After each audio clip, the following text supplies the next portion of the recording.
Here's the hard thing about Milwaukee and blowout run, guys, is they're going to run their guys out until the game is completely secured. Like, they have no choice. They're not going to give the Nets an inch to get back into this game if it's like a blowout going into the fourth quarter. If I like the blowout idea, I think one of the things that needs to happen is Chris Middleton needs to be hitting his shots. If you play Middleton or Drew at captain with Giannis and KD, obviously on DK I'm talking now, you can get all four of the studs basically. You can put Giannis and KD and then two of Lopez, Middleton, Drew, and then just two punts with it, and two punts will play well in the blowout. So I think that might be the way to go over a Giannis or KD captain, because it just gets you in a different range where you can play all four of them. I think it's a different path, and I think it's going to win. I think we're going to win like all the money. Good. I hope you're right. Like I think it's going to be a massive night for whoever's watching this show.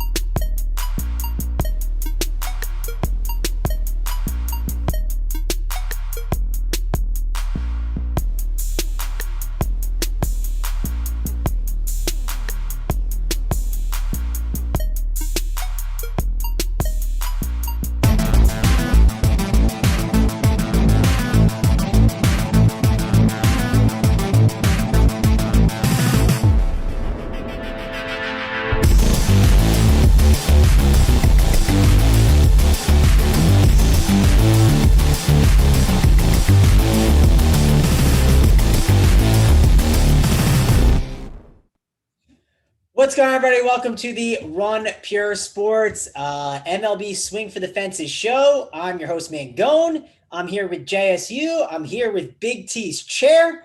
He'll join us at some point, so we're waiting on him. JSU, you got the background of Ben Simmons still there to show the people how much Ben Simmons sucks.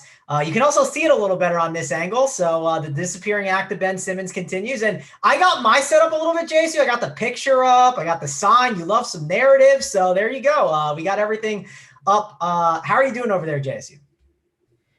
Yeah, you know, the disappearing act background, I mean, it's just such a good background. I don't know if you guys can see it. I mean, obviously with the YouTube, you probably Ben Simmons' face gets cut out, but the numbers are there. Hopefully you can see the numbers. A lot of zeros, a lot of rough days for Ben. There we go. Simon gave a nice little full screenshot of it. A lot of zeros there for my guy Ben Simmons. So shout out to him. And actually, I got a better screen. I'm going to be changing my my background in a couple days because someone posted a really, really good picture of Ben Simmons with a shot that literally goes like all the way to the left and completely airballs and misses even the direction of the rim. So I will be changing my screenshot to that eventually. But what's going on with you, Mangone? Nothing much. Obviously, just waiting for Big T. Before we kind of dive into stuff in him, do you want to talk about that Bucks game last night? Because man, that was a brutal game, and the Hawks got it done. JSU. I mean, I talked about how I like them. I was such a nit though, JSU. You know what I did? I knew the line was plus 400. I knew my one buddy, I could get it from him, and then I saw the line move, and it got late. I got distracted with MLB, and you know what I did, JSU? I was like, I don't have the confidence they win the game one right away. So why don't I just wait for a better line? Oh, such a bad move by me. But I was right? The Hawks are going to give him a series for sure.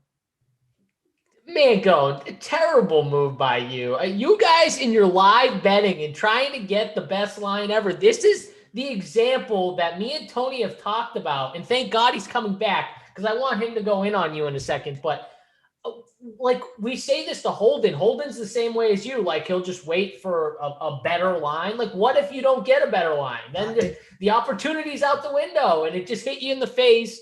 I mean, I for a fact was wrong about game one. That's for sure, because I thought Milwaukee was going to come in and just stomp them. Interesting though, Mangone, another game one for Milwaukee. This is the third one, obviously. Another terrible shooting performance, especially from three in game one. I don't know if you've noticed the trend, but game ones, they have struggled from three. I think 8 for 36 was their number last game. I mean, as usual, I don't think they shoot that bad from three going forward. And then also Trae Young was amazing. And I mean, I didn't see Trae Young just being unstoppable in that game. I don't know about you, but they have to find different ways to try and force the ball into someone else's hands and make someone else beat them, because Trae Young looked good, but I feel like the Bucks can do a little better job of running doubles at him and trying to make it a little tougher next time out. Yeah, and Joey Works getting mad at me with the Holden take. I will say this. When you have someone in another group chat that says, I don't care about that 400 line, right? I'll have you that. It's easy. And then when the line moved, they wanted to give me the other one. I was fighting for something I thought I had, right? So there was other reasons behind it. I've done a good job. The thing I'm more mad about, JSU, I'm not mad I didn't get that line. I'm mad that I made the mistake, because I've been really good at plugging that hole, right? We always have holes in our game that we have to plug and whatnot. And it's just one that I've done a pretty good job of this year. So I was a little annoyed about that, but overall it was fun to watch that game. It was fun to watch Trae cook, and I cannot wait to see how that series plays out. It's going to be a lot of fun. And hey, there's enough equity in making fun of Giannis on Twitter. I'll say that. Man, we got this guy, Peter Christensen, in the chat talking about, can we get to plays, please? Enough NBA talk. This is a baseball. First of all, I don't even know who you are, Peter Christensen. Like, fix that name and then maybe we can talk. But this is whatever we want show, all right? If the people want baseball winners, they can wait until we're done talking about the hoops, because Tony's here, and I know Tony wants to talk about some hoops. So get out of here, Peter Christensen. I don't even know who you are right now. All right, well, let's bring in Tony, who's BigT. Peter Christensen? He's in our chat right now. Get him out of here, Simon. I definitely don't know who Peter is. Get Peter Christensen out of here. Also, Peter, I put up the backdrop for you, and there's nothing to say. Like, I hung some stuff up. You've wanted that for a while. Like, we're here. I'm not held hostage anymore. So, but I like the backdrop. The backdrop's looking good. Yeah, we're getting it there. Still got too much light coming in the left side, but you're getting there. We'll have to fix the light for sure. I have two options that I'm trying to figure out which one's best. But we're making good back there though. It's improving. I got the Ethernet cord too, Big T. So if I somehow cut out, this is not my fault anymore. I've done all I can. Oh, you got the Ethernet in, so Simon doesn't have to get all frazzled? I'll say this: if it cuts out, this isn't on me at this point. I don't know. It's someone else. Well, I don't know. We might need to see video of the Ethernet plugged in. I don't know if we believe Tony, all I know is I did my job last night. I called Mangone. I said, Mangone, you got to do me a solid here, buddy. You got to go and get that Ethernet cord for me. And he did. He did me a solid this morning, and I appreciate it. He went and got it done. But, Tony, we got to go in on Mangone. I got to let you go in on Mangone because – am I going in on it for me? Hold on. I'll tell you right now. No, you're not going to agree with them here. Okay. He did the thing that me and you yell at Holden about doing. So he was on the Hawks yesterday, but he said to himself pretty much, why am I going to bet at this line? I'll just wait for a live line. Let me explain. Let me explain. He didn't get it. So let me explain. Let me explain. So this is what happened, Tony. This is what happened. So Title offered me, I had one person in one chat say that I could get plus 400. Then Title offered me the plus 375. And I said, well, I can get the plus 400, so I'll go with that. I tried to reach out to him. It got too close to the game, and I never heard from him. And I also, Title will not move on a line, right? So I didn't want to give Title the pleasure of beating me on if he happens to beat me, right, on a minus 400 and victory lap in it. So I said, I'm just going to wait. I can get a better line maybe later. And then I didn't get it. And Giannis proved that he's a fraud as always. Well, maybe not Giannis, but that Bucks team in general. They're very fraudulent for sure. They are the most fraudulent. They're lucky they only have to play Atlanta. Man, it would be so sweet if Atlanta took them down too, because I got some decent action at plus 400 too on Atlanta for the series. Very tasty. I like it. I want those chop bucks. I miss those chop bucks. I know you're out there listening, Chop. Send those chop bucks my way, baby. Yep, it was fun to watch, and we get to be arm in arm again, Big T, making fun of Giannis. So that's at least fun. I was never coming back. No matter how much I thought they'd win, I'm never going back on his side again. I hated it. It was miserable. It was a miserable experience being on that side. Yeah, at least you got some money out of it, but you got away. Don't ever jump back on. Stay on. Oh, I'm never jumping back on ever. The only way I'm ever jumping back on is if he gets traded to Denver, which I hear rumors of that, and he plays with Jokic. Then I'm on board. That would be an interesting combination for sure. I would be. I don't. That rumor can't be real, JSU. Right? I don't know. I'm not really buying that rumor, JSU. Well, don't buy it, but I got pretty good sources that at the All-Star game they were stroking each other and they want to play with each other. So don't buy it, but it's a decent source behind it. Giannis likes to play with people that pass. We know that. He wants to play. Jokic, he'll pass you the ball. He's very unselfish, and Giannis is to a degree too. So they kind of do fit in styles. I could see them getting along. So I wouldn't doubt that. Wouldn't make fun of it too quick, especially when Atlanta sends these guys packing. I listen. I would love to see it. So I hope Atlanta. I will say though, the Nuggets do have like putting a Michael Porter Jr. I mean, they got some pieces they can dangle out there. I mean, I know Giannis is Giannis. I don't know how, but MPJ is a nice little piece to put in a trade. That's for sure. Yep. Maybe Jamal Murray. I don't know if Jamal Murray would be put in a trade, but maybe him too. Yeah, I can see it. There's definitely a bunch of pieces that they can pass over. I do want to say, guys, we will get to the baseball, but hit that like, hit that subscribe on the video. It helps us out a ton.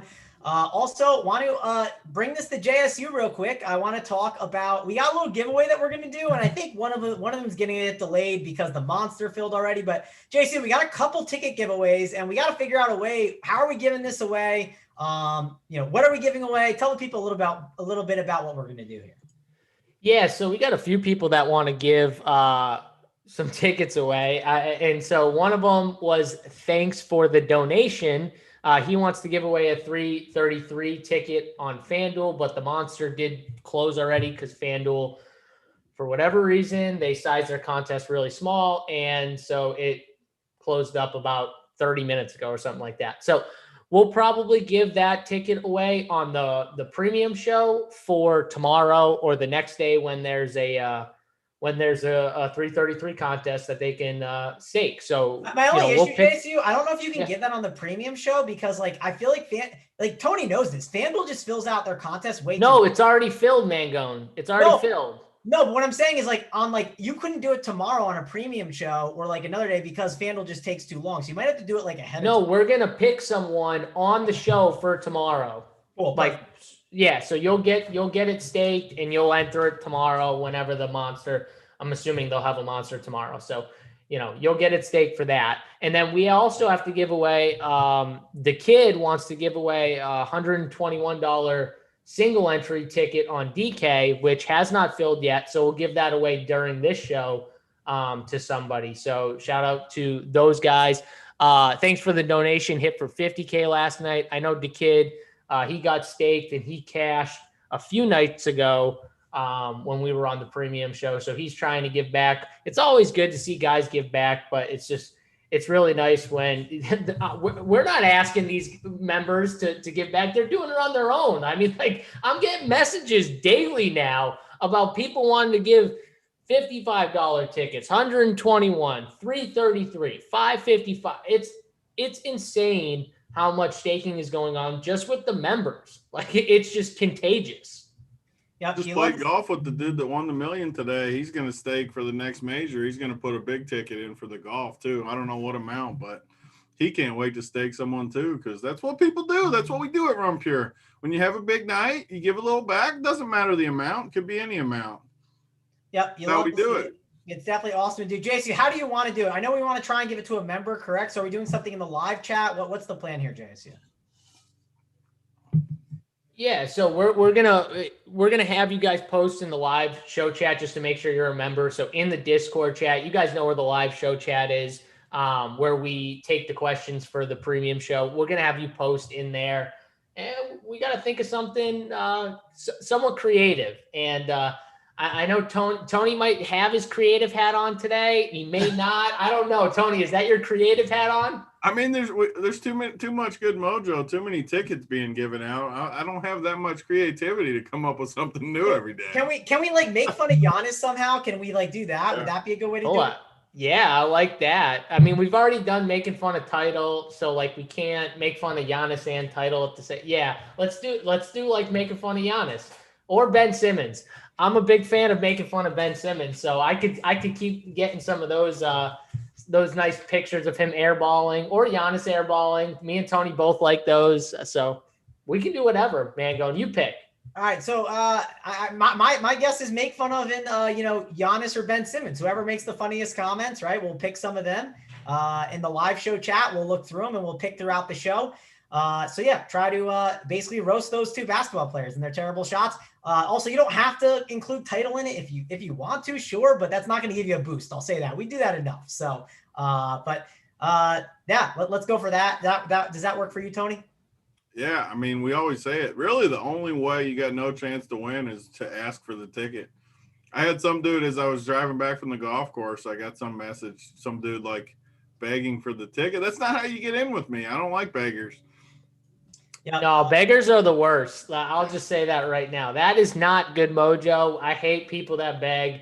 I just got to see, this is what happens now. Alex in the Discord just messaged me and said, hey, I'm giving away an $88 ticket too. So we're going to give away an $88 ticket too on this show. So Mangone already said what you need to do, right, Mangone? Yeah. Just roast Simmons or Giannis, either one, both, however you want to do it. Funniest ways. We'll pick some out. That's how we'll do it. But before we kind of get to that, we'll pick it throughout the show. Are we giving 3 tickets away? It sounds like, JSU.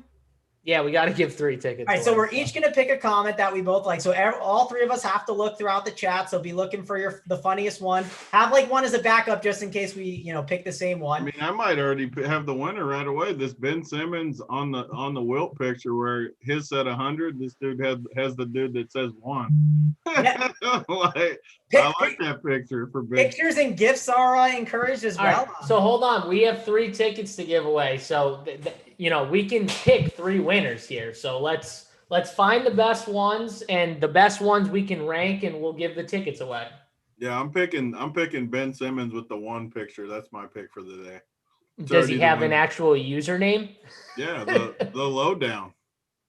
The lowdown. There you go. All right. So the lowdown one. Which ticket is he getting? Oh, we'll figure out at the end. Okay. Yeah. Okay. That's my winner, though. We'll give it some time to figure that out. But I do want to dive in before we talk about some MLB. There's 8 games. Don't worry, guys. We'll get there. I want to talk about the members that never win, right? Except they do win. I know Big T had a big day yesterday. He won the early slate. He won the main slate. I mean, he absolutely cleaned up.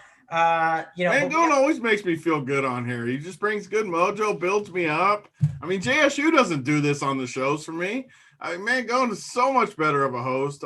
Because you're a friggin' man. I don't need to fucking stroke you all day. Like, you're a man. You already know you pick winners. What do I need to tell you that? Like, I get text messages. Good. I like to feel good. I want people to understand. I get text messages from Tony like, I just keep picking winners. Trust me. He doesn't need to be stroked anymore. I did not say I pick winners. I didn't say that. Stop. I'm sorry. What? Stop. I will say, I'm sure I could find some tweets on Twitter.com that Tony says I pick winners, but I'm gonna screenshot a text message. Look at that ice in there. Can you see it, K Phallic? Oh, you got the Opal ice in there. I see the K Phallic. You finally bought the ice machine.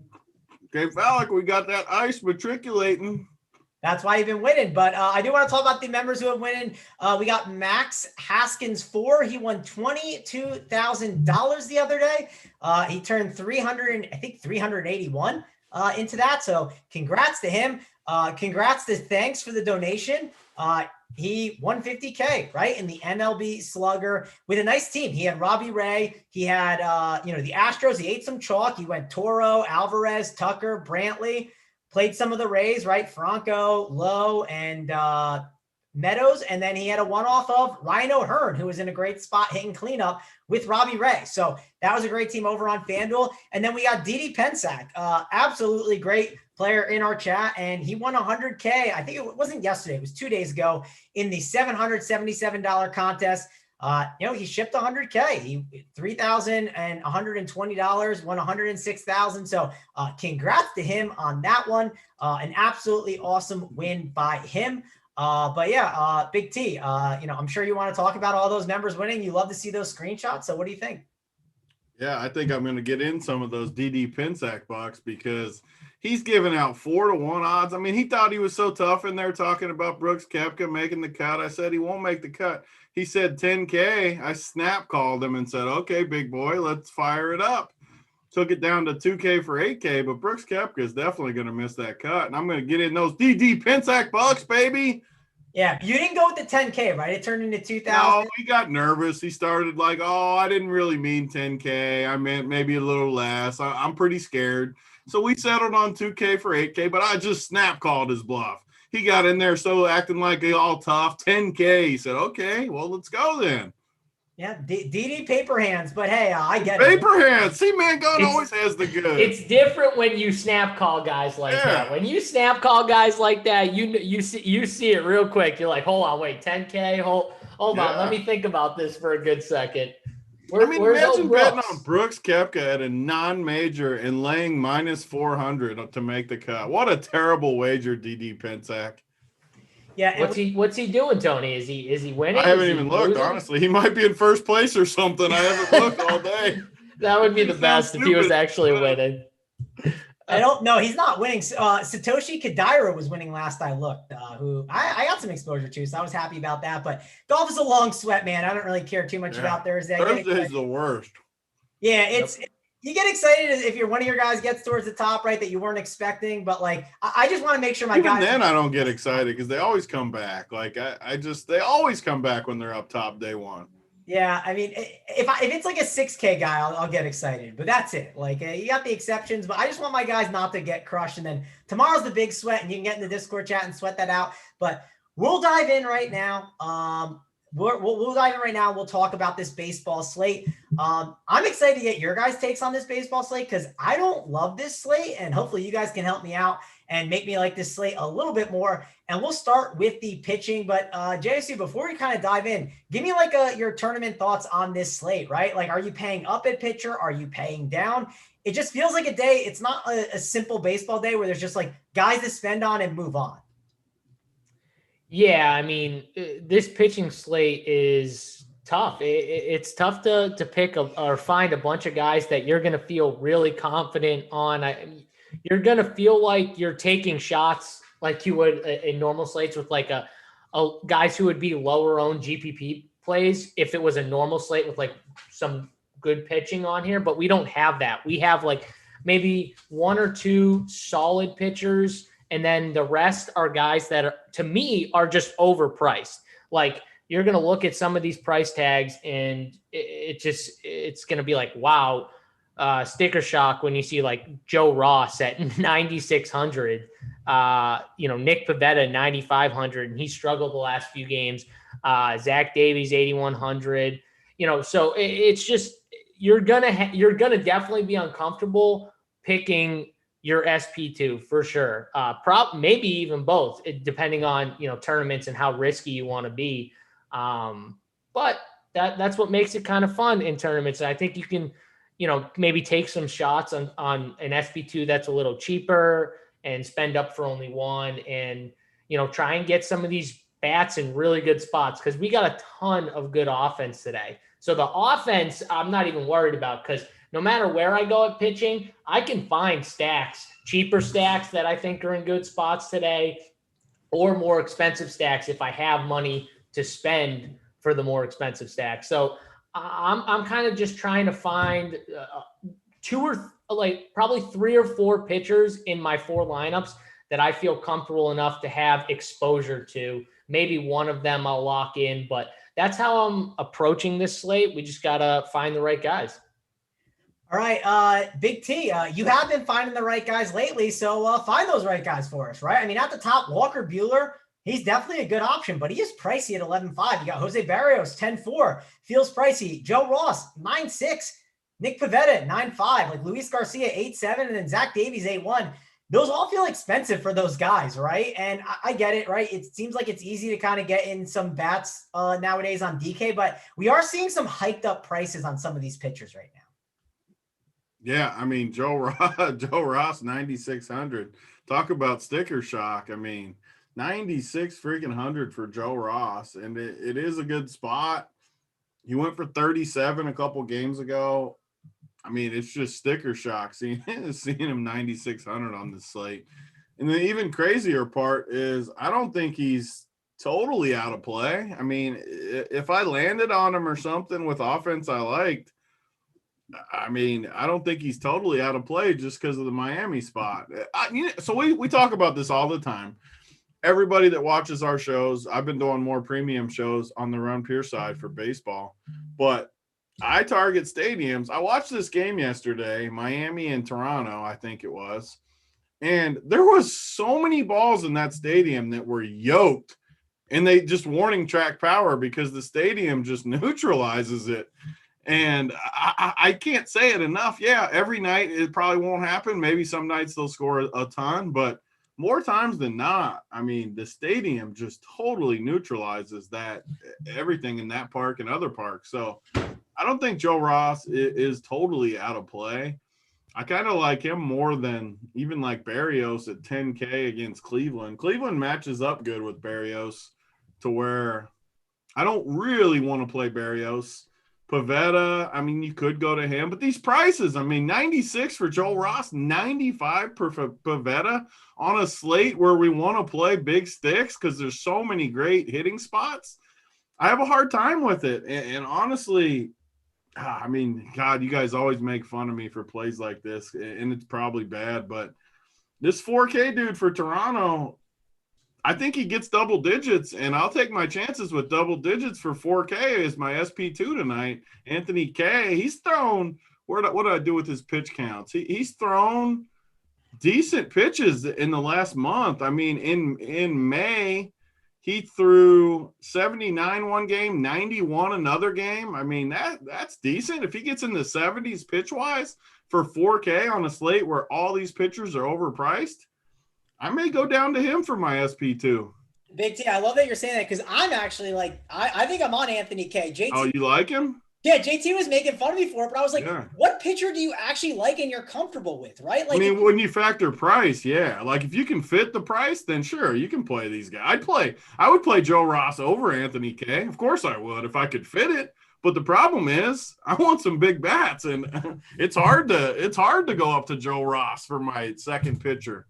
That's exactly how I felt. And let's bring in DC. He decided to hop on and say, like, how do you not love this slate? Well, DC, I like to roster guys that I actually want to play. And like, I don't want to play a lot of these pitchers, but people want the pitching breakdown from the birthday boy. So what do you got here, DC?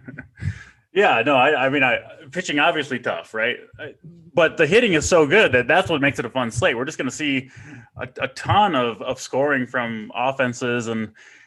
Yeah, but it's not, DC, it's not fun when you got to just like hold your cheeks when you got Chad Kuhl on the mound and like Carlos Martinez. Yeah. It is a brutal watch. You're excited talking about Chad Kuhl. That's one of his staples from back in the day. I know. I thought Chad Kuhl was going to be pitching on my birthday, but the Pirates couldn't deliver for me. There is no way DC's excited about multiple pitchers on this slate. Like, no way. I didn't say that. I just said overall, like, I mean, you get to the bats. I'll let you guys cover most of it. Just jumping on real quick, but like, man, there are some great hitters on this slate. The expensive guys are great, but there's some great cheap hitters too. Pitching, I'm with you guys on Anthony K. I think he's absolutely a serviceable option, right? He can do fine here. I mean, he's not a terrible pitcher, a strikeout per inning type of guy. He's not a world beater by any means, but he can do it, get the job done at 4K. I do like Berrios a little bit up top.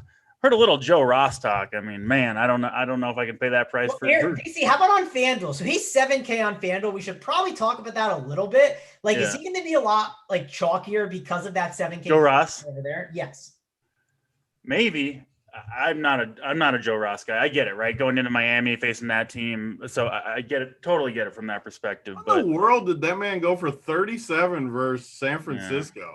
Yeah. It must have been the game of his life. I mean, a couple days ago, like Brett Anderson was on the slate who went for like 32 points, against Cincinnati or something like that. And I was like, no, this is just a one-time anomaly, right? If you start 100 games, eventually you're going to score 30 points against somebody. And I think that was the Joe Ross game. So I wouldn't fall for that. The other guy I like though, that same game, I think Cody Poteet is a better pitcher than Joe Ross is. I've been on him a little bit. He's been kind of up and down. But if you look at what he's had to face, pretty tough lineups. 5 games on the road, just 1 in Miami. I mean, Miami is like what, maybe the best place to pitch right now, I would say, when you get the air conditioning in Miami. It's, it's not hot, the giant stadium. You just never see pitchers get blown up there. It's just extremely rare. So yeah, Cody Poteet, the guy I kind of like a little bit. The top of the Washington lineup is a little bit tough, right? Of course, Soto, Turner, Schwarber's been on fire. I do like him too, but I think Poteet has a good shot at 20 fantasy points tonight. The J9986 in the chat, he says, stacked lineup, Big T, JSU, Mango, and DC. How could you not like this free show? So hit that like. DC's here for his birthday, right? So you got to get in on this. And yeah, Poteet, JT told me I should like a little Poteet in my life. Yeah. My problem is, that Washington lineup has been kind of hot. So that was my only concern. It's not a perfect spot, right? But there's no perfect spots tonight. That's kind of the point. Like, I think he'll be okay. Well, DC, let me ask you a spot that this might be the most, if I had to pick a perfect spot, right, this could be it. Luis Garcia, and people are asking in the chat, 8.7K. He's going to get some ownership. It is the Tigers. And we talk about how the Tigers have been a little bit better. What are you doing with Garcia? Because I do think he's a pretty good play today. I agree. I'm in on Garcia. I think he's one of the few pitchers who has a chance to deliver, a big game, 30 plus fantasy points. I wouldn't, project that for him, but he's at least got a shot at it, right? He's been really good. He's also faced a pretty tough schedule. This is, I think, his best matchup so far. So I like the Luis Garcia call. Said I was on Berrios, of course. Walker Buehler obviously could pitch a great game, but I mean, 11-5 is a lot to pay on this slate when there's so many good hitters. Yeah, 11-5 is. Can I play Trevor Bauer again tonight? Am I allowed? Oh man, here I was waiting. Wow, 22 fantasy points. What a play! What a play, Trevor Bauer was. I mean, he's got the spin rates were killing him. I mean, what would he have had if he had the substance? He would have got like 15 Ks, man. Yeah. All I know is Manny Machado hit a bomb off him right away. Big T. That's all I know. That was a good call. I played him. I mean, you tell me somebody's 12. I don't care who it is. If anybody tells me tonight someone's 12 for 22 with 2 bombs, I'm gonna play the dude. Like that's just a fact. It could be anybody. I've said this before. Like there's BVP, and then there's that's a whole different ball. When you're hitting over 500 against 22 somebody, at bats. That's a decent sample. Yeah, I mean that's when I'm on board. That's when I'm like, okay, this is real. Like, Derek Carty's laughing at us, but come on, 12 for 22, like. My favorite part about the guys that don't they need a bigger sample size is by the time we get that sample size, they're dead. You know what I mean? We're not even gonna get that sample. They're not in the league anymore. Yeah. I will swear to it till the end of anyone that's played any sport, there's always those guys that you either have their number or they have your number. So, anybody, it's the truth. Just because it the point is in the projections, if you look at the league-wide sample, it's not predictive. That doesn't mean it's not predictive for one player, right? We're not our whole analysis isn't done on BVP, but when you get a guy that's 12 for 22 who's a good hitter anyway, if you want to ride with it, go right ahead. You brought a great point up. The best part about it was Machado's one of the best hitters already. Yes. So we get one of the best hitters in a BVP spot and low owned on top of it. The sick part was I was fading him to win that qualifier seat. So even though we loved him, I didn't want him to hit another one. Yeah. He was seeing him a little bit too well for you. The rest of the slate after he hit that bomb, because Big T was like, "Oh, I'm in first and everything, and I'm fading." I was up 7 on Machado. He was the only one that could beat me. I can admit, JSU, he's a guy that likes to be against Big T at times, but he was on the phone with me, right? And he said, I need a Machado bomb, but that'll hurt Big T, so I can't root for him. Yeah, that's good mojo, JSU. JSU always brings it. He always looks out for me. I might not show it on these shows, but I always root for my guys. I always root when any of my guys can win. Of course. I'm always in for them. We're talking smack on the show, but when it comes down to it, we're rooting for each other always. Whoever's up top. Definitely, without a doubt. DC, don't think I didn't see your messages in Discord, by the way. All right, I didn't leave you hanging. I would never leave you hanging. All right, you think on your birthday I would ever leave you hanging with just Holden on a show? If you really think that of me, is it really just you two later? No, it's not. It's not. He's wrong. But First listen. of all, I would never let that That'd be the happen, best. though. I woke up with today. I this was all Holden. excited for my birthday. 36 years young. I go to check the schedule. Excited to do a show that I love with my guys. Titletown was gonna roast him about the Bucks. My guy Hoop, and I go and check the schedule, and it's 90 minutes alone with Holden, and my birthday was ruined at like 7:30 in the morning. But apparently not. So AP messaged me. He's like, I'm going to jump on that show with you, man. I'll be saving you on your birthday. Now we got JSU saying the same thing. So it's all good. Yeah, and I'm going to be on the show too, because I'm going to jump back on the show and pull double duty like DC did yesterday. I like doing the double duty. Yeah, no, it's fun. Definitely fun doing the double. I would never leave you hanging with just Holden, though. That was hurtful. That would be a very bad birthday. Yeah, Yes. no, I wouldn't do that. I was struggling when I saw that. What happened was Hoop told me, I think today is like Hoop's anniversary, which happy anniversary it's to a 10-year Hoop. anniversary for him. And Yeah, so Hoop couldn't do the show, and Hoop was originally on the show with you. So I was scrambling to find people, and then AP messaged me this morning, was like, "Hey, I can jump on." I was like, "Oh, perfect." Yeah. I saw the schedule. It said DC, Holden, and then there was clearly someone else supposed to be there, and I was like, "Man, I'm running this bad on my birthday, first thing in the morning. This is rough." Yeah. So you'll have are you jumping on JSU and AP so I can set the tweet up? I'll admit I see the graphic. It's DC. I'm gonna be back on to pick some winners with these guys for the subs only. All right, perfect. Well, give us some more pitching winners, JSU. Well, give us some more thoughts on this pitching position, how you're handling it, and some of the guys you're really targeting in on. So my issue with this, or not an issue, I guess, is I feel comfortable with the bats on the slate because I think there's so many good bats and cheap bats too that I have no problem double spending up for like Luis Garcia, who I think is the best pitcher point per dollar on the slate for sure. I might just take him overall over Walker Buehler. I think he's the best pitcher on the slate, but like him and then maybe Berrios or Buehler, the Cubs have been struggling of late, striking out. And so even though 11.5, you look at that price tag and you're like, that's way too much to spend on Buehler. I can make the argument on this slate just with the fact that the Cubs have been struggling and striking out and the pitching is kind of dog crap. You can make that work and easily find bats in cheap stacks to build a Garcia Buehler lineup or a Berrios Garcia lineup. And that's kind of the way I'm leaning on this slate. Or I'm just going to completely punt. Tony talked about Anthony K. Man, these guys all kind of like them. I have no problem with punting on this slate with an SP2 with a guy like Anthony K. Because at 4K, he doesn't have to do that much to return some value. And it could get me an expensive stack, a Houston, Cincinnati. So the thing about the 4K pitcher is like every time they get any sort of out, you're like, all right, I'm a little bit closer to the value here, like you don't need a gem, just double digits. Get me 12 fantasy 10. points. We're good. Yeah. Give me 10 or 12. I'd be and get the hell out. I know DC said this in another show. Once we hit 12, get the hell out of there. We don't need more points. Exactly. We want to lock them up. Exactly. You don't, if Anthony K is solid through 75 pitches, remove him from the game. I don't give a shit. Yeah, take him right out of there. I don't care if it's the middle of the damn inning. Get him out of there. Yeah. When Anthony K is at 12, we need to call Simon. Pick up the phone. Simon, get him out of there. Simon, get him out of there.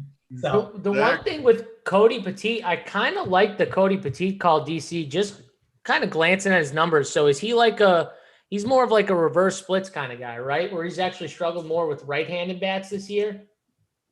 Yeah, I mean, again, not a world beater by any stretch of the imagination, but I've watched most of his starts, and he can pitch, right? He's in Miami. He's gonna throw strikes, right? He's gonna throw the ball over the plate.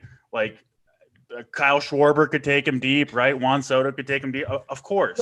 The only reason I say that though is because it looks like just from this season, it's not like a monster sample, but like he's got a lower ISO to lefties.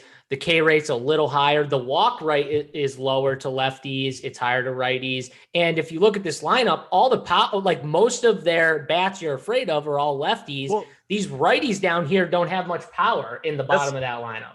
Exactly. That's a good point. The other point is it's Miami. You gotta really tag it to get it out of the ballpark, right? So like he's going to give up some fly balls, right? Like Schwarber, Soto. I think those guys are going to, barrel it up kind of well, but those can be outs in Miami. Like the ball does just not travel there. You really got to crush it, especially to left field where Schwarber's been hitting a lot of his bombs. So I think you'll get some strikeouts, at 5-6 strikeouts. I think he'll get through 5-6 innings, and I think he'll get a lot of fly ball outs. I just think he'll be okay. I don't think he's going to pitch a gem, but I think he's got a good shot at 20.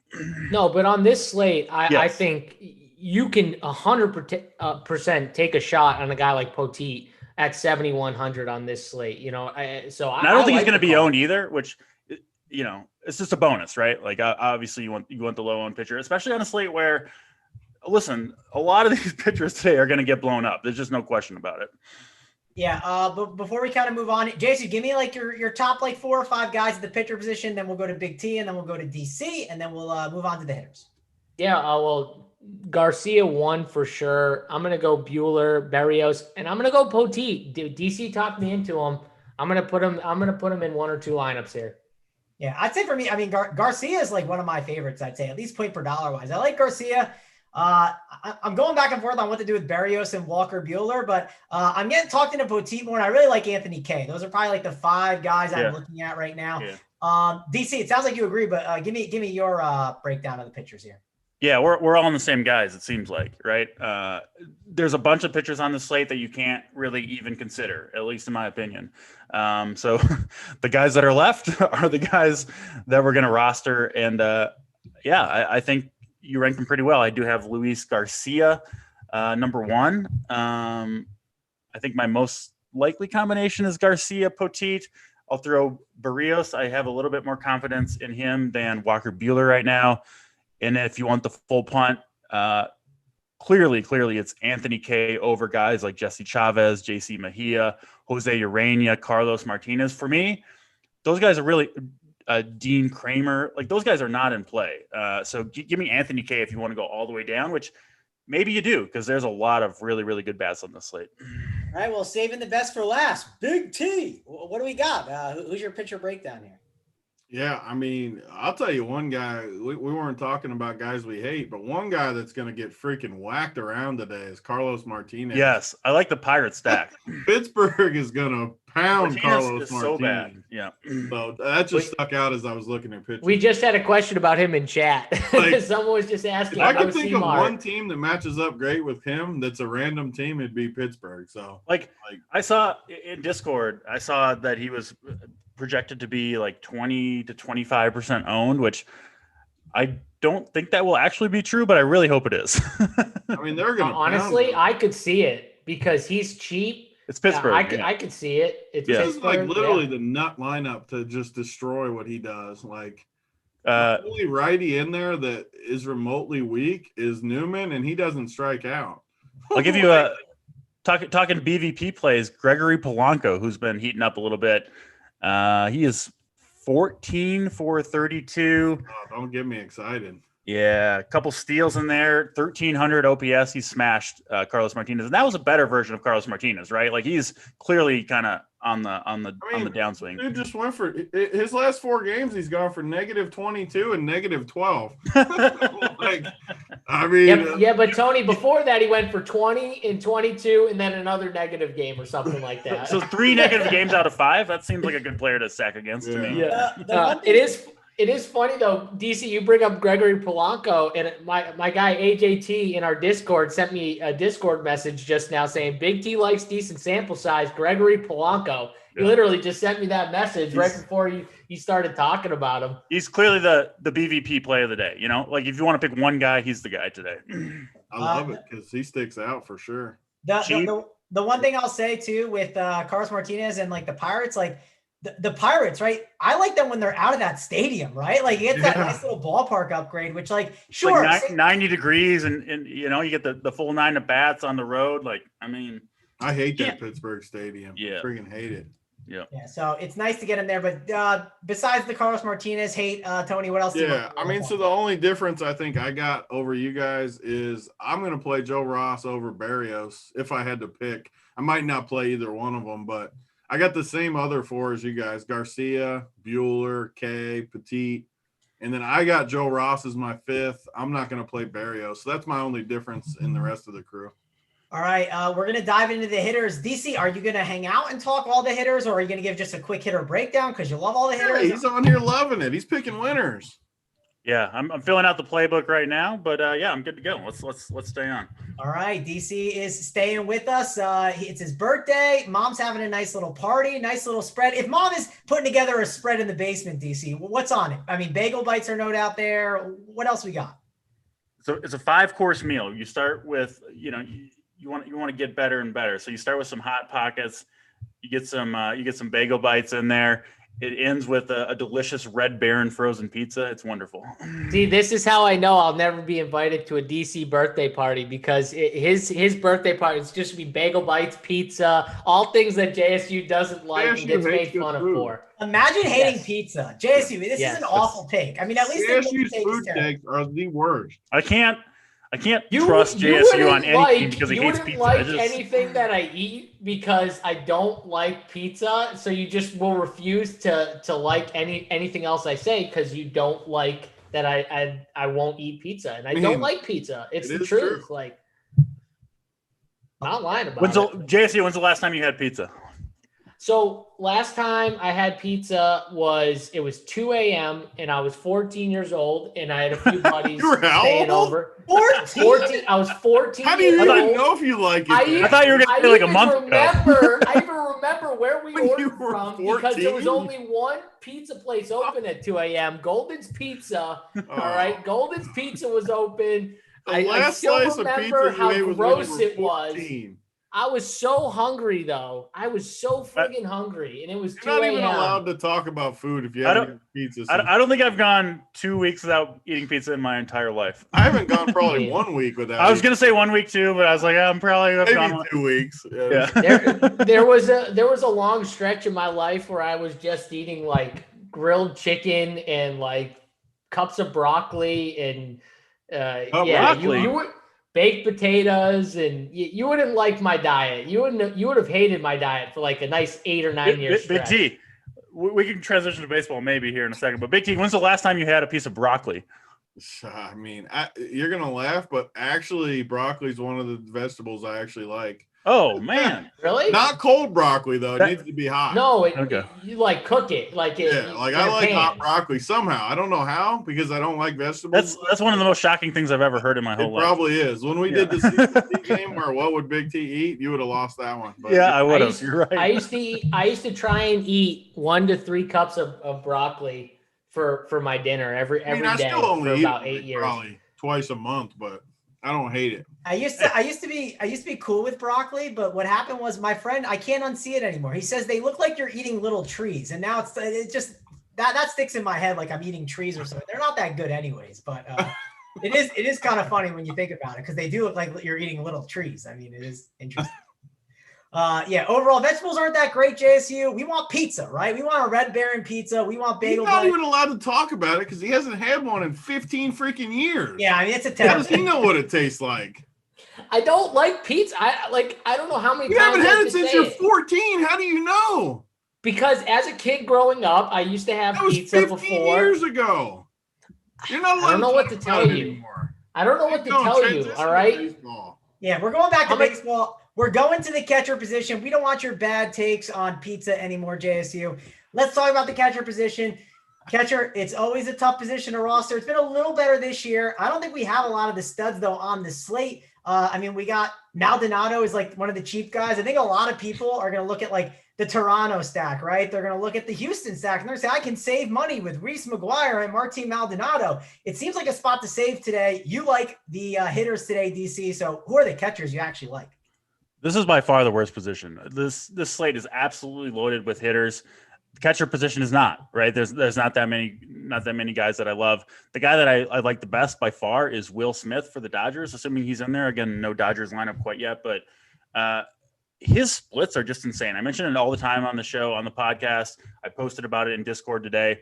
He's literally been twice the hitter against right-handers than he has against left-handers over the course of his career. Like, he's like 70% above league average against righties and 30% below league average against lefties. So Will Smith, if you can afford him, $4,800, expensive price tag, but Zach Davies is awful, and Will Smith has just crushed it. So he's my top guy here. All right, Big T, I'll go to you. Sometimes you got some platoon guys for us, so any platoon catchers today you should be rostered. My dude from Tampa yesterday was the reason I shipped that random one-off I threw in there, Phillips. He got the job done, 15 points or something yesterday. But today, my catchers start with, for sure, Barnhart, Cincinnati. Yep. 7-hole. I mean, great spot for him. I like the 2K guy, if you want to punt, our Pittsburgh guy, the stack we talked about, Michael Perez, Stone Men, 2K. He'd be the punt guy. And yeah, Will Smith, if I was spending up, it would definitely – I love playing him too, because for whatever reason, he always comes in pretty low owned for the Dodgers, and I feel like he always crushes. Like, always. He's in the middle of that Dodgers lineup, right? Like, he's going to finish the year hitting 285 with 20, 25 home runs. The dude can hit. And, yeah. He's like really good. Like, yep. I love having him as a one-off too. Yes. Love it. Absolutely. Yep. All right, JSU, we'll go to you. Are you spending up? You spending down at catcher? How are you handling it on this slate? Yeah, well, first off, if I do spend up, Will Smith, I definitely agree with these guys. He's the best spend up play. But my guy Jeffers in Minnesota, if he makes the lineup, he pissed me off last week. We're not allowed to play him. He made me Why? so mad. That night I bubbled that GKQ, he came up with the bases loaded like 15 times that night. Are you seriously talking about you bubbling a Q? You just won a QC last night. It was at the like DK 30-something the dude who came up with the bases loaded against these bad Reds pitchers like at least 3 times the same night. Nobody runs worse than Big T. I know. Yeah, thank you. TC, I've been saying that for days now. Nobody runs worse than Big T. Who runs worse? Big T that 1 week, he's like, man, I've had such a rough week, and he won like 100K that week. Like, yeah. I feel like that's the only thing I got right that week, though. It's like, yeah. I did. It was the only thing I got right that week. Yeah, it's a tough life, Big T's life. It is just hard. But Jeffers, I'm sorry, Big T. That dude, Don't he play hits bombs. Jeffers. Why? Just because he hurt your feelings that one He time. sucks. I was wrong about him. I thought he was better than he is. We got to go right back to him. He's going to bring it home for us tonight. I'm telling you. I'm going to talk you into him by the end of the night. I'm just going to keep sending you Jeffers messages until you play him on a team. Perez at 2K, though. I do like Pittsburgh a little, so I could get on board with that. And Barnhart. Those are the guys I'm looking at. I think if you're not spending up, Barnhart's the best play. Yep. By the way, in chat, someone said something about tying me down and forcing pizza. That's not ever going to happen. None of these guys actually could tie me down. It would literally take the whole team to tie me down. Here we go. Yeah. What? It would literally take the entire team. You just spoke that into existence. That's going to happen now. It won't happen. The whole team it's going to take, man. All of us to hold down JSU. Yeah, Big T, you don't think me and you could tie JSU down? I could. I bet you guys. I'll give you. What do you want? 3 minutes? I guarantee you couldn't catch me / tie me down. Catch you? What are we running a race? Yeah, you wouldn't catch me. We're in a ring. We're in a ring. What do you mean you're in a ring? We're in a bedroom. Clearly, we're tying you to the bench. Yeah, we're in the bedroom. We're not like on a track. Yeah, if we have to catch you running, we're not going to catch you. Like we're in a place where we're going to wrestle. All right, fine. If we're in a ring, you wouldn't tie me down. Oh, how long would it take for you two to time me? 60 like 30 seconds top. Yeah. I'll take the over. I'll have to work on my knot skills, but other than that, I'll bet 100K on the over. For one, a ring is a terrible take. And second, JC, listen, I'm fast enough to at least keep up and maybe trip you up. Yeah, right? JSU, he's fast enough. The 3 of us, I can definitely, like, I'm not saying I can beat you. Oh, now it's the 3 of you. Before it was just, they just said. No, you said the whole staff first. The whole staff. The whole staff, because no one could catch me. The show is way off the rails. Yes, good. That's what we like. We like shows that are way off the rails. Yes, we like the shows off the rails. Good. DC, I said to you in the coordinator chat for your birthday, I'd give you a show below 45 minutes. That's not happening. I'm sorry. You picked the wrong show. What was my response to that? That's the biggest lie I've ever heard. I didn't see the response. So I mean, Mangone, he knew when he was jumping on this show, it wasn't going to be 45 minutes. I hope he knew that. I figured when you guys went 25 minutes without mentioning a single baseball player's name, we were good for over the hour here. Listen, that's just how it goes on these shows. Jared's right. He said JSU is too short. You guys couldn't reach him.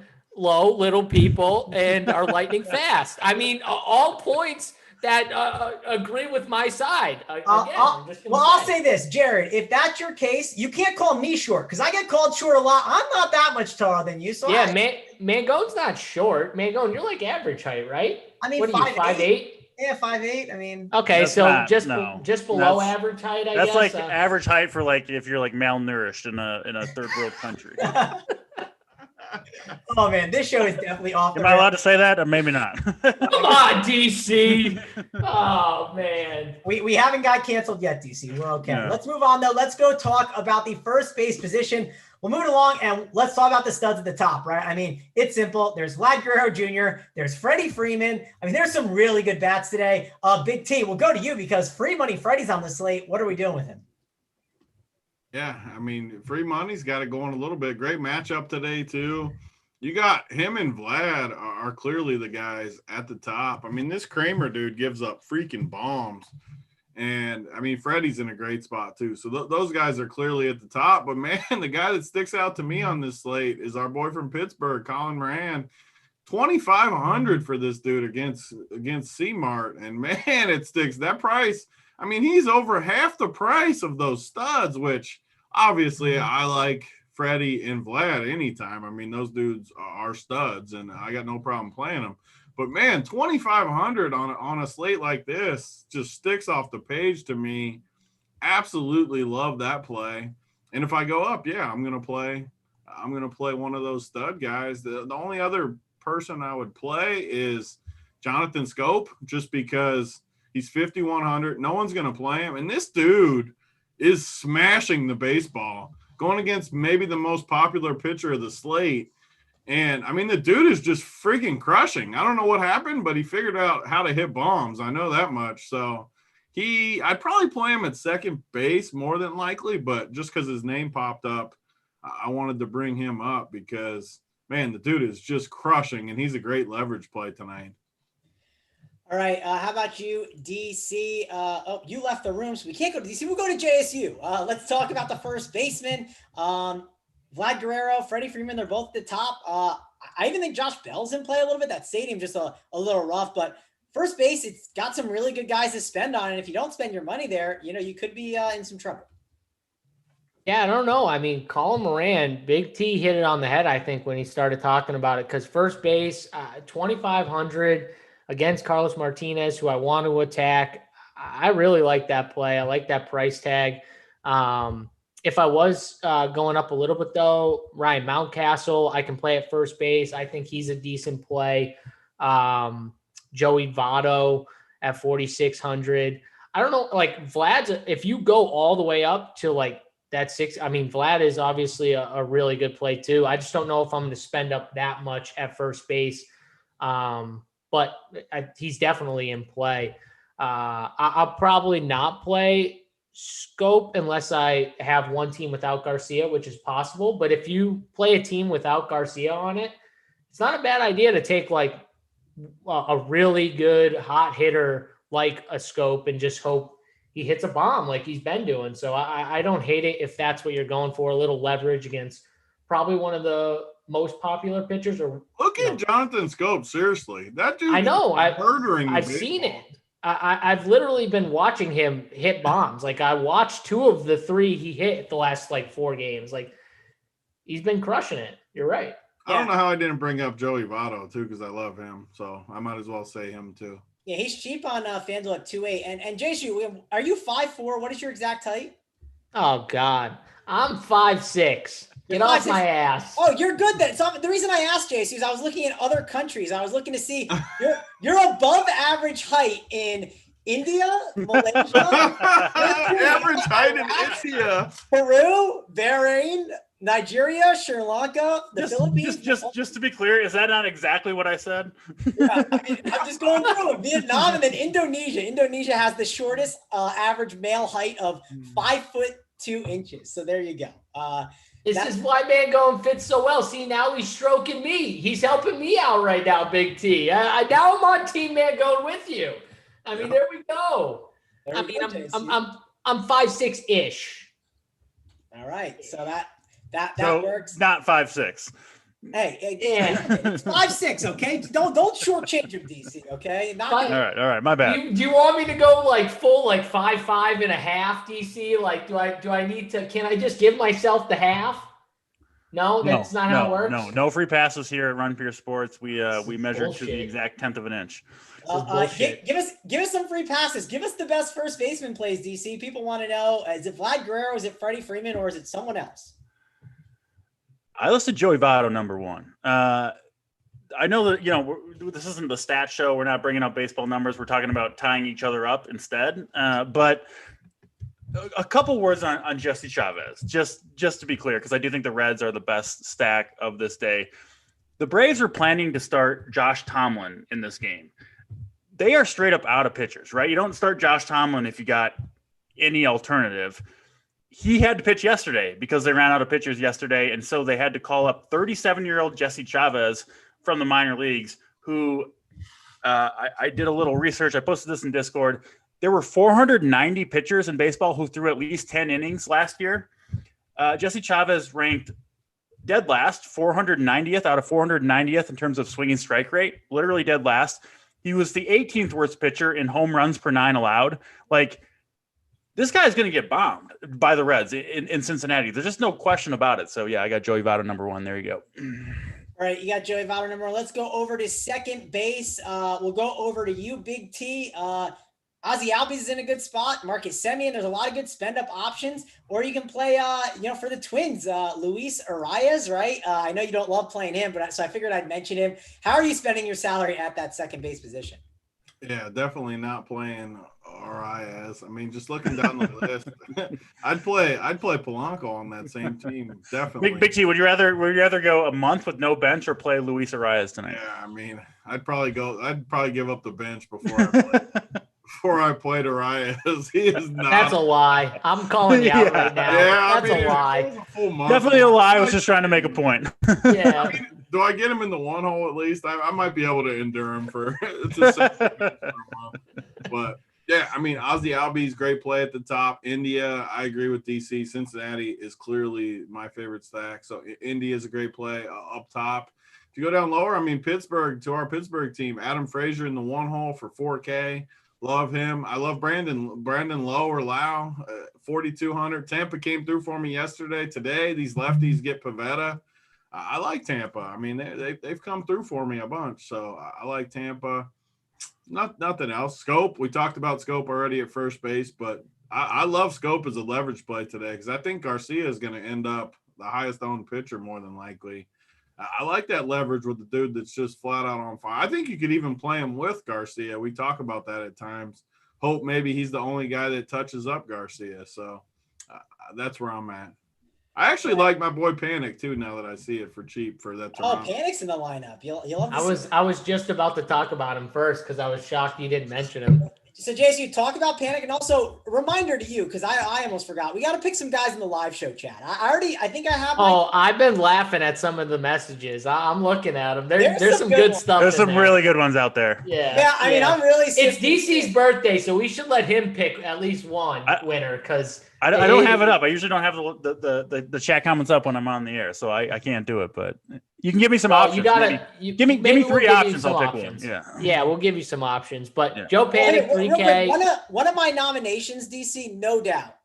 Simmons versus Giannis is like Mangone versus Rubio in basketball. I mean, that was a very good one, and I feel like Big T can attest to it because there weren't many shots made. The problem is that me and DC didn't actually see this go down. I wish we could have actually seen it go down.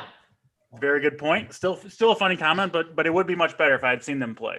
Yes, exactly. I'm nominating that one, but maybe whenever the next party is, maybe you'll get another game. Maybe I'll be able to actually beat Rubio in this next one. We'll have to see. But did you have actual shoes on, or were you in your like sandals or whatever still? I think I wasn't in basketball shoes, but I was in some type of real shoes. I was definitely okay. Yeah, you need to get some basketball shoes. Yeah. Listen, I'm not gonna bring regular shoes. I'm not gonna bring sandals and basketball shoes. I'm not gonna bring a whole plethora of shoes for a 2-day weekend at Big T's. I'm just sorry, that's not happening. I mean, it would have helped you out maybe a little bit, but that's all right. So second base, sorry. Jorge Polanco, 4,400 for the Twins. I definitely like him. I think that's a pretty nice price tag too, in the 4K range. Adam Frazier, like Big T said, I agree with him. And then going down like Joe Panic, if you need a cheap guy, second and third base eligible, which is nice. And, bad righties going up against Kramer, or however you say his name. So I could get on board with him for cheap.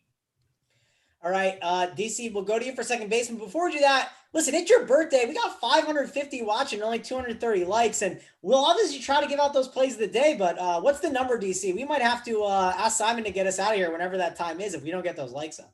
We're asking for 300 likes. 300 likes. We got a few more things to talk about. We still got the outfield to talk about. That always takes forever. Big T's favorite position by far. And we got stacks. So you guys got time. 300 likes. Get it done. All right. So DC, second baseman, where are you at? Yeah, I actually think the middle infield, which is usually pretty strong, is my least favorite position tonight. Not to say that there's not plenty of good plays. I have Ozzie Albies. I really like the Braves and Cincinnati against Santillan, who I don't think is any good. If you want a contrarian play, Jazz Chisholm, right? A guy we've been on all year long. This guy crushes power, speed. I think he's hitting leadoff in Miami. He's clearly proven he can hit it out of that park, right? It's no problem for him. So he's 3,900 against Joe Ross, who Ross just gets crushed by lefties every single year. I know he's pitched fairly well recently. He's going to get killed by lefties going forward. There's no question about it in my mind. So Jazz Chisholm way up there for me. I'll throw, of course, Jose Altuve, right? Everybody wants to play him if they can. And then Max Muncy, too. I really like the Dodgers against Zach Davies. All right. We got other comments in the live chat. This one's pretty good. Dream 3-point contest. Ben Simmons, Stevie Wonder, Boban, Lonzo Ball, Steph Curry blindfolded, and Kevin Hart. Who wins that matchup, James? I mean, Lonzo Ball easily wins that matchup. Yeah, that's the only problem. Like, it's not even – take him out of there. It would have been better. Take him out. I would have picked Boban if you took him out. Yeah, I mean, Boban would be a good option for sure. Steph Curry blindfolded, I don't know. He might have a shot. Big T, do you think Steph Curry blindfolded could beat Ben Simmons in a 3-point contest? No. No chance? Okay, well, I think he has a chance. Blindfolded? Are you kidding me? Dude, have you seen Steph Curry shoot? I'd pick him blindfolded. Does he know where the damn hoop is? You got to line him up good. He gets then it's just from there. It's just line him up, yeah. Maybe I would go with him. But 100%. Yeah, you just line him up, and then you just hand him the ball and he shoots. Give me Simmons on this one easily. Yeah. Oh God, blindfolded? Have you seen him shoot? I've seen him shoot in training videos. He seems to do pretty good in practice. So I guess he could do it. Give me Steph in any shooting contest. Take anyone over Steph blindfolded. I might take Mangone over him blindfolded. Nah, let's not get carried away. No. All right, end the show. Time out. The show is way off the rails now. I mean, what? You just said you take Mangone. I already bet on Mangone once. He's my boy. He's my horse. There we go. Rubio. I'm coming for you, man. Mangone's coming. Yeah, we're getting those plus 1,000 odds too this time, Big T. We're getting big odds this time for sure. No doubt. I gave you 10-1 odds. I don't know. We'll see what Rubio will give me. I mean, I want good odds though. You know what I mean? He was talking some trash, so I want to make sure I get it. But let's go talk about third base. Let's talk about Eugenio Suarez, Big T. He's part of those Reds. Definitely someone that I think is worth spending on. And even Wander Franco now has third base eligibility over on DraftKings. So he is 3-8 now. But, hey, Wander Franco is supposed to be Fernando Tatis, I've basically been told. So, what are you doing at third base? Yeah, I love that they added one more position because the only annoying thing about him was that it was only shortstop. So yesterday, JSU talked about it on the show, but Correa was a great play because of it. But it also, hamstrung me with Like on FanDuel, my teams did better yesterday because I could play 2 shortstops. DK, I kind of just played Franco, and he did have a bad game. I mean, he still scored a few points, which was good for 2K, but the slate was so high scoring that he was a weak spot that you needed to have someone else in there. So I'm glad he's eligible at 2 positions. And yeah, that's where the position starts for me with both of those guys, Suarez and Franco. I mean, I'm just looking at the rest of the position. Nothing really sticks out. I mean, you can play the dude from Pittsburgh, whatever his first name is. Hayes, what is it? Killian? What is it? Brian. Brian, yeah. That's right. Yeah, I was thinking the Pistons guy, Killian. But yeah, you could play him. But if I play Pittsburgh, I'm playing the lefties against Carlos Martinez. So I doubt I play him at 4,500. If you landed on him though, I mean, I'm definitely okay putting him in my Pittsburgh stacks, but I'd rather play them. You can play Biggio from Toronto, kind of pair him up with Panic as far as the bottom of Toronto's lineup. And, I mean, if you want to really get a low-owned stud, Jose Ramirez against Barrios definitely sticks out to me. Yeah. But I doubt I get there. But, again, if you landed on him, I definitely think you could go with him. Yeah, and we got West Coast Jim in the chat. He said, I would take one of those short dudes from Indonesia blindfolded over Ben Simmons. So there you go. That's a pretty good comment by West Coast Jim. We'll go over to JSU. Talk to us about that third base position. How are you spending your salary today? Well, first, I mean, Big T, K Fallick, or Kevin Fallick in the chat. I don't know who Kevin is, but he's mad that you didn't give him any credit on the Correa call because for what, his Miami, for his Miami stack? K Fallick, I'll give you credit for your Miami stack. What'd they get? 1 run? They grinded. How many stolen bases they get, though, Tony? Marte did get him a steal, so maybe he got there with the Marte steal. Great success. You get credit, K Fallick. Congrats on the Miami stack, baby. You still need to change that name, Kevin. I don't know who Kevin is. But Brian Hayes, if I'm going to take Correa or what? I'm confused. I thought you brought Correa up yesterday. Oh, I definitely brought him up, but he wants some credit too. What are you talking about? He wants some credit too, though. Oh, okay, K Fallick, you get credit for Correa too. Oh God, I love this. Marte got 22. He said, by the way. Yeah, well, I mean, hey, listen, if we're going to be saying the Correa play was great, he did say Toro was a bad play, and listen, if we're playing results, he did say Toro had no upside.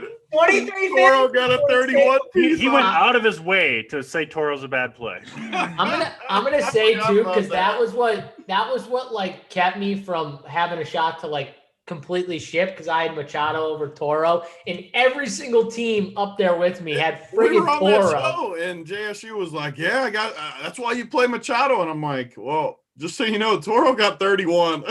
Yeah, so Machado's got a little bit of work to do." Yeah. Oh God, it would have been nice to have that 31 from Toro, but hey, that's all right. I'm not being greedy. I still won money last night. I'll be happy with the Machado dong, but.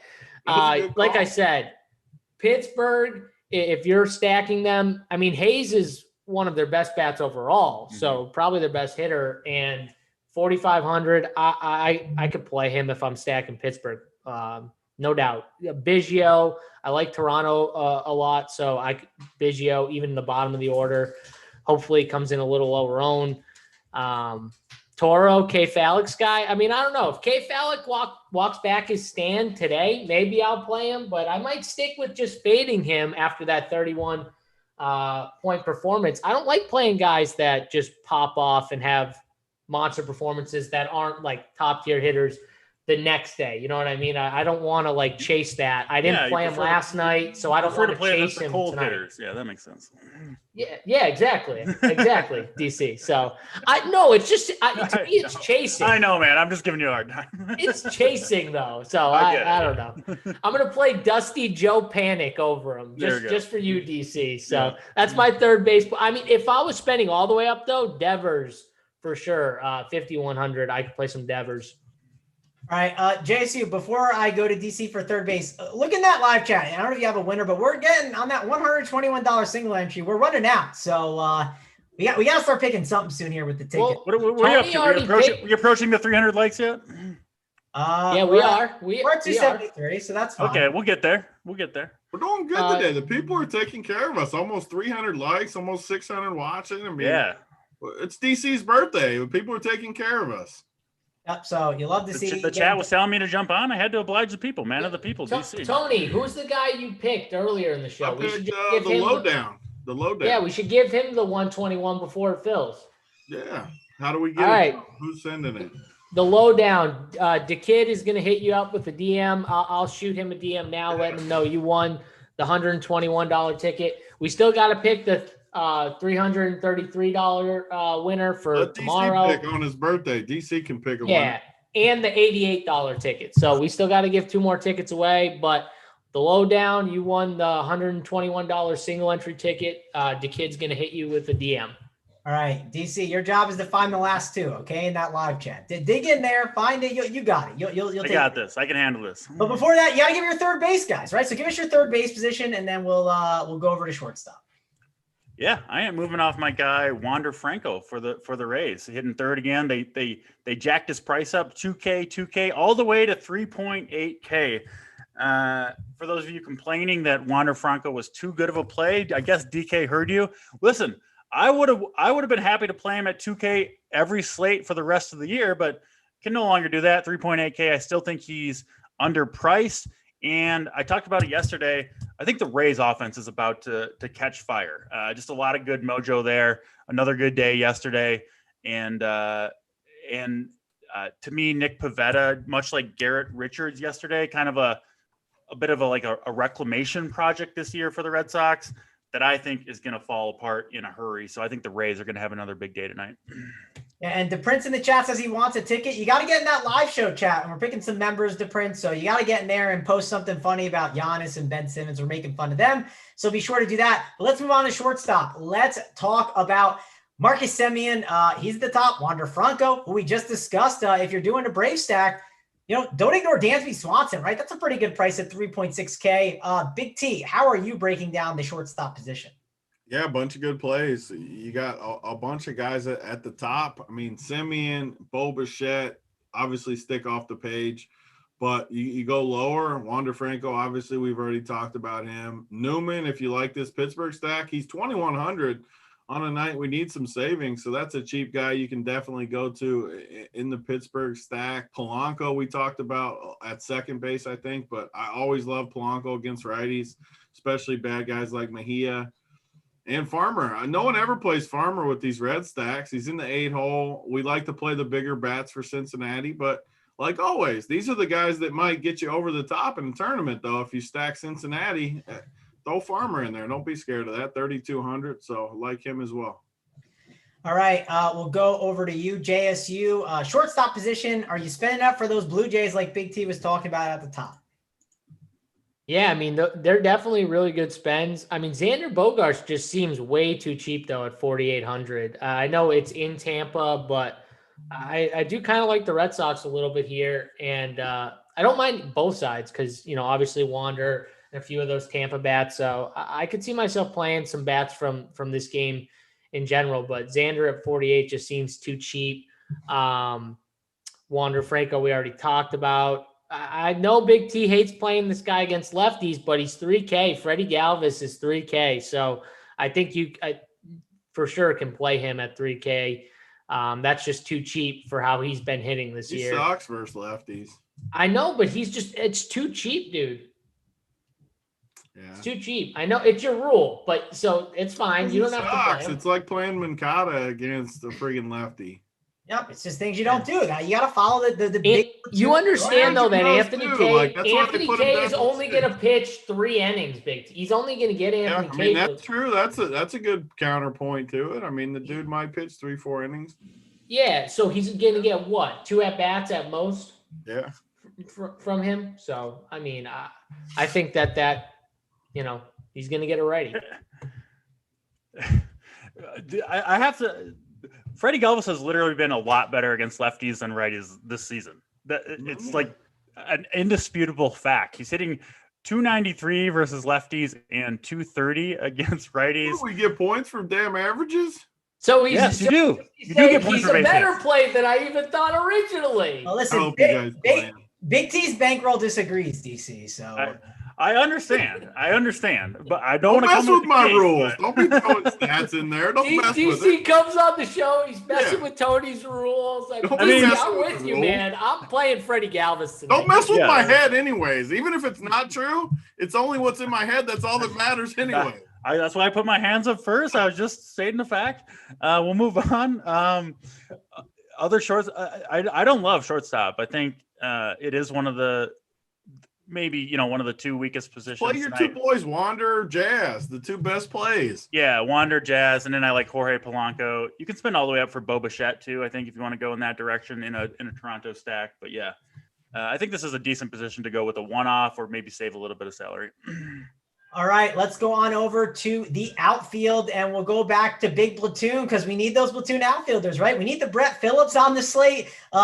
I will say this, those Astros, they get Jose Urena, and you get a lot of those good lefties in there. Man, it's a tasty spot against Urena, who struggles against those lefties. So I like that. And George Springer, 3.8, that's a cheap price tag on him too. So outfield is absolutely loaded today. But what has Big Platoon got for us? I mean, so people will hate this take for sure, but I hate Houston tonight. I don't like Houston as much.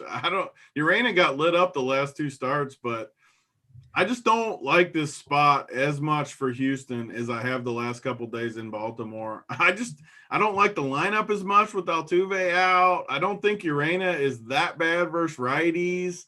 It's everything factored into high ownership already. I'm just dead off of Houston. So yeah, you could play Jordan, Tucker, Brantley, the lefties against Urena for sure. But there's so many good plays that, again, we're not going to play every single team. So I'm going to fade Houston. I'm going to play Cincinnati. I'm going to play Toronto over them. I'm going to go with some lesser owned stacks too.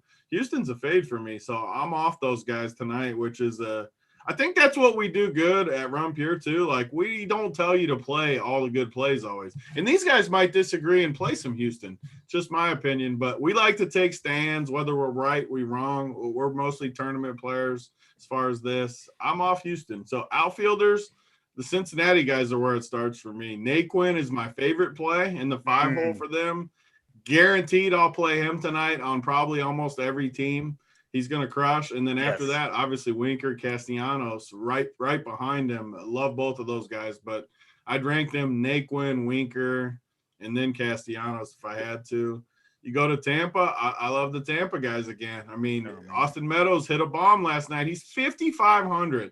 Literally no one's going to pay that for Meadows, and he's just in a really good spot against Pivetta. So I like him too. I don't know. While they're picking their outfielders, I'll see if I can find a totally random guy I like.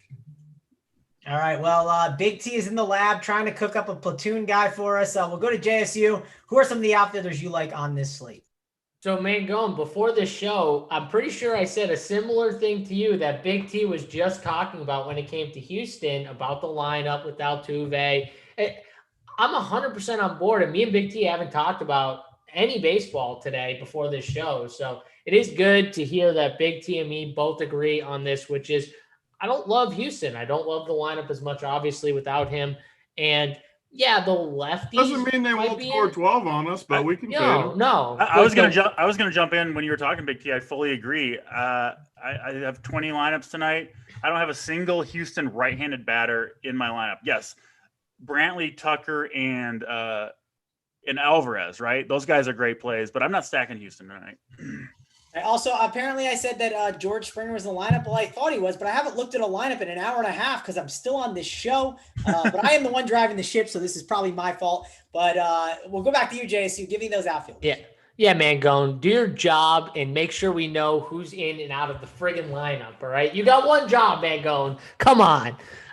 So I definitely like the outfielders for Toronto that are in the lineup, Teoscar and Randall Grichuk.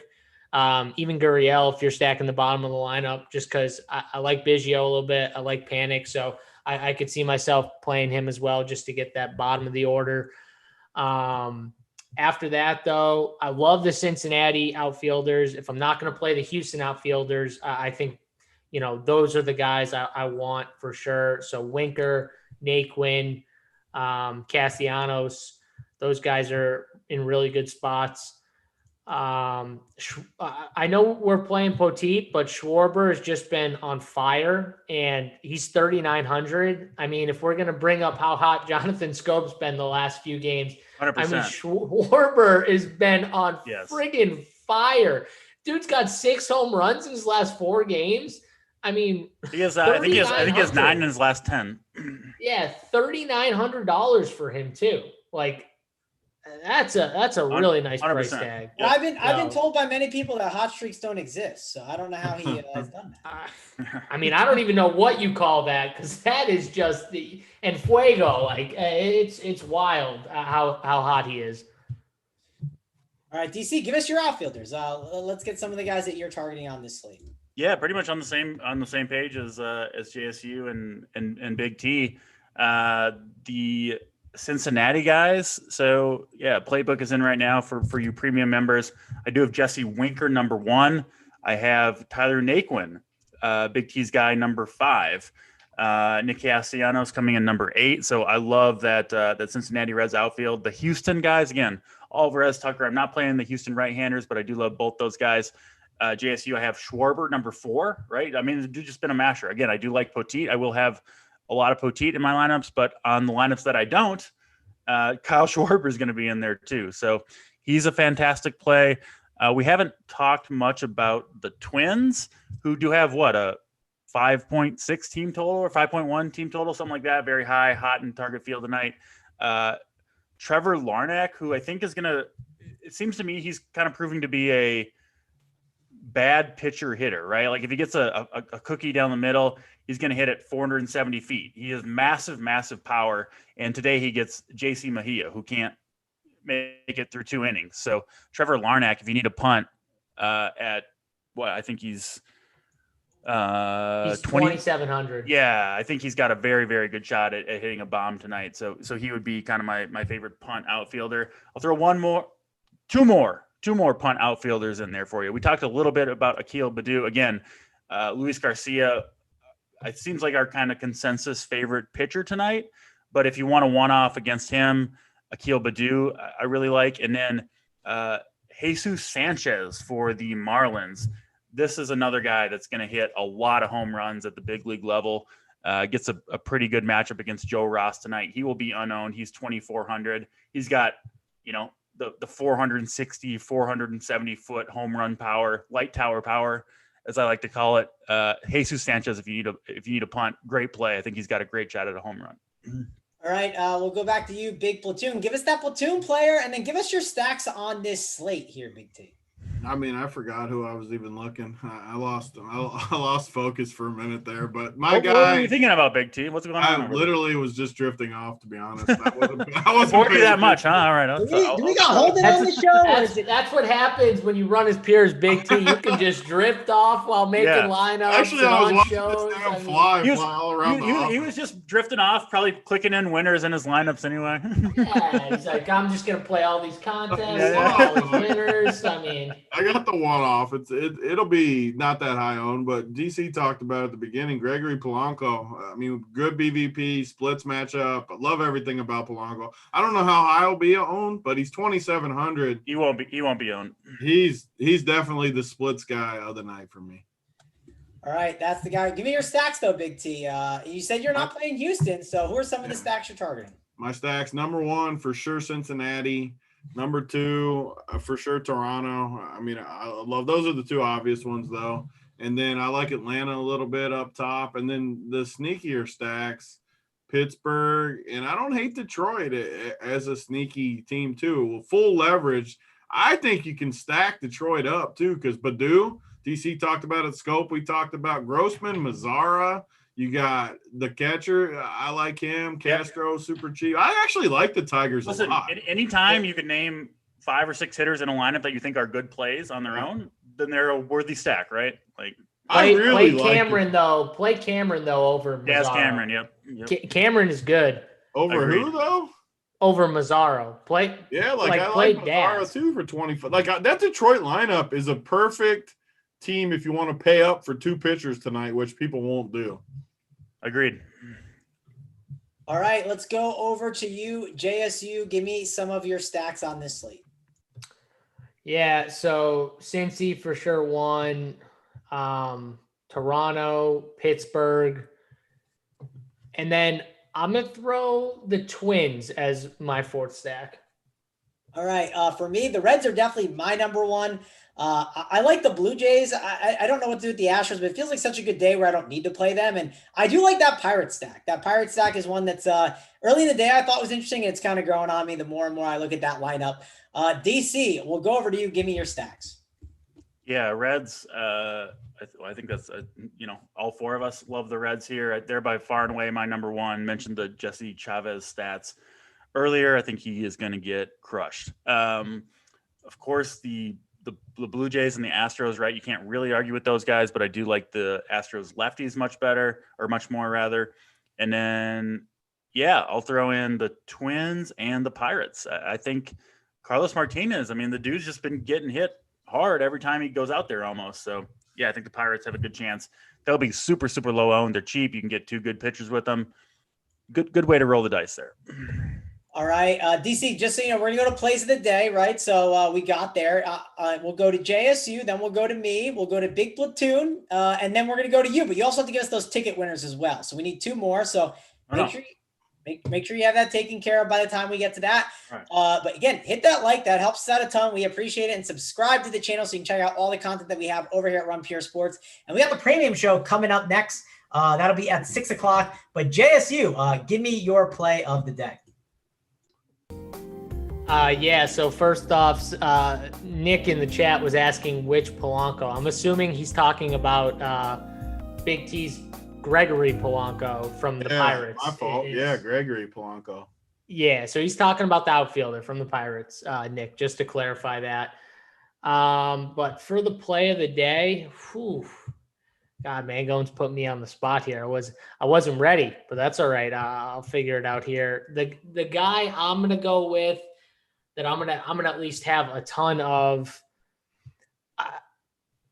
I mean, Schwarber's definitely a cop out. I'm gonna definitely play a lot of him though. I'm gonna go with from Pittsburgh. You like Gregory Polanco, but Brian Reynolds has been hitting really good, and he's 3,200, and I'm definitely gonna play a lot of him. So I'm gonna go with the Pirates outfielder Brian Reynolds. I think he has a big night tonight.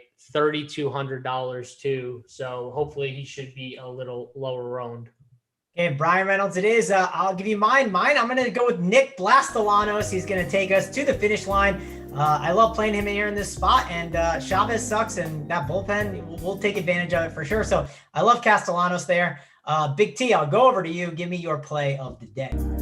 Yeah, my favorite play of the day for sure is Tyler Naquin. Great spot, 5-hole. I think he'll be slightly lower owned than Winker, Castellanos, some of those other guys. Definitely my favorite play of the night, Tyler Naquin. All right, Tyler Naquin it is. DC, give us your play of the day and the winners of the 2 tickets we got. We got a 333 for FanDuel. That'll be tomorrow or one of the other days. And then we have the 888 ticket, or 808, or not 800, the $88 ticket. So DC, give us your play and those 2. I'm going to catcher. I'm going with Will Smith with the big reverse splits for him. Catcher, I think, is pretty weak tonight. I don't think Will Smith will be on. Hopefully he's in the lineup. I'll give a second one because in case he's not, you don't want to have a guy, your play that is not in the lineup. So Jazz Chisholm Jr. for the Marlins, I think, is going to do some damage. Plays, or rather the ticket winners, I have them here. They are from the live chat channel over at in the Discord, obviously. Philly 77. He said Ben Simmons' spin rate was down in the playoffs. That's why he didn't shoot. Pretty good joke there, I think. And I'm the spin rate nerd, so he has won. The other J Reed 19, who posted a live look at Big T when he lost his train of thought, and it's a GIF of. Do you remember the Adam Gase where he looks all crazy? That was a good representation of Big T. So J Reed 19, Philly 77. All right. So which one gets the $333? I'd say we go with the Ben Simmons one just because that was like the rule, I guess. But I do love the Big T looking at the flies. You got to rank them. You got to who's getting the 333 and who's getting the 88, DC? I got to go Jay Reed for the 333 with the live look at Big T, Adam Gase. That's a pretty damn good one. So we'll go with that one. All right. So DM, Jason, are they DMing you? Who are they DMing there? So yeah, I'm gonna hit up who they need to DM. So Jay Reed won the 333, correct? Yep. And then who was the one who was the other one? Philly 77. All right, Philly 77. Got it. I'm gonna DM the guys now. Cool. So JSU will take care of that, and then they'll take care of you guys. But that'll wrap it up for us. We got the premium show coming up next. So stay tuned for that. For me, JSU, Big Platoon, and DC on his birthday. See you guys later.